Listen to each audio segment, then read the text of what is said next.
Yeah, it's still Monday the 30th of November 2009, and this is just a continuum of that article. There was a natural break there because somebody came to the door to deliver oil, so I had to go down and sort it out. Sorry about that. I don't want to redo the whole thing again because it's just, listen, it's just the whole thing's crazy. You could go on talking about this for like the rest of your life. But the Brian Darcy thing is incisive. It gives you an insight into Irish life, the craziness of it and all the rest of it. And at best I'd say this man's some sort of a masochist, and he must like getting tied to beds and things like that and getting flogged or something like that. It's the only explanation. I don't see any other explanation. People are abusing you from you're a child, and you go and join their order and you become the head of their order. I mean, where are we coming from here? Like, get real, will you? Grow up, will you? Anyway, we'll finish with the church and all that stuff, and I'm going to move on now to economics. And the first article is an article about a man called Derek Quinlan. Now, we've discussed Derek Quinlan at length, interminably, in other articles, but this is just a fascinating insight into one of the things that he's involved in. And it seems that he's trying to flog it. He bought this less than a year ago, or no, about a year ago. He bought this building and he paid €2 billion for it, and they're trying to sell it now. And just in case people don't know who Derek Quinlan is, Derek Quinlan is well, I'll tell you how famous he is. They've actually got dolls. I think the dolls relate to him, definitely, because they're called Derek dolls, and what they are is they're little dolls. Are about a foot high, and they're for sale in the toy shops in the city centre in Dublin. And it says on the back that they're aimed specifically at the private clients of Davy stockbrokers. They cost £100 each, €100 each, these dolls. They're not cheap. These are not cheap, these dolls. And what to do is they come in a little kit. You open them up and there's a kit. There's a little doll, and it's like a character. I think it's him. They're called Derek dolls, so I presume it's him. And it tells you that they're aimed specifically, as I say, at Davy stockbrokers, the private clients. And they come in a little kit with candles.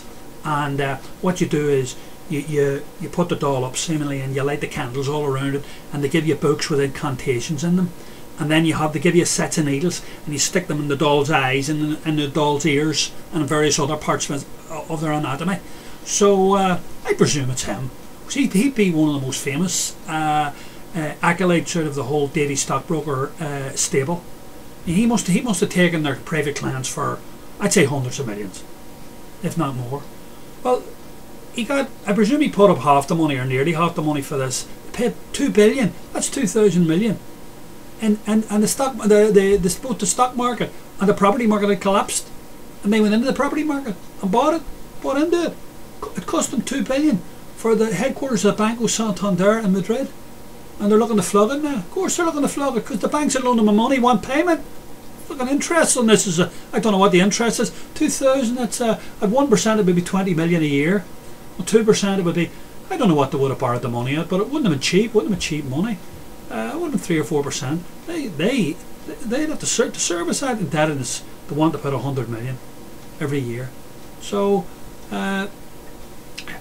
it looks to be interesting times for Mr. Quinlan. And by the way, if you want to see Mr. Quinlan, you can't see Mr. Quinlan in Dublin. He lives in Lausanne in Switzerland with his family and his wife. So what you have to do is you have to fly over to Switzerland, into Geneva, and go down the lake, get a boat and go down the lake, and get a photograph of him, go into the local public house around Lausanne, and bars and hotels and ask them to know where that man lives. You might get somewhere there, because I tell you one thing, you ain't ever going to see him walking the streets of Dublin again. That's one living certainty. Anyway, have a read of the article. Fascinating article. The final article I want to deal with is one again. All these articles are from Sunday Independent. This one is by Shane Ross. New AIB boss backed secret tax haven plan. And it tells you about a man called Colm Doherty, and he's the managing director of AIB now. He's a newly appointed managing director of AIB. Yeah, sorry about this, but I had to take that little snip down, and the reason I had to do that was I got an email from somebody there about 5 minutes ago, and I've just checked it out. They told me that this article by Shane Ross, which I quoted from on this guy Colm Doherty, who's the managing director of AIB. They've taken it down from the Independent, from the pages of the Independent online. So there must be some legal nonsense going on about it, and some problems. And so I think you'll find Shane Ross will be issuing some sort of an apology next week. And like, at the end of the day here, I don't want to be setting myself up to get knocked down. Like, this is just information I'm giving out. I want to try and give out honest information I can. Alright? So that's where I'm coming from. So I prefer not to give out any information if I can't support it and stand by it. So that's just all. It's for a simple thing, and it's not. I don't engage in tittle tattle. And if the information is correct, fair enough. I mean, there's enough shit and enough dirt and enough bad things out there without making them up.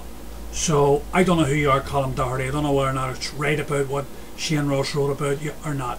But I'm not repeating it anyway. Okay, that's the bottom line. So we'll continue on. Discuss this more later. Okay, take it easy, everybody. Bye.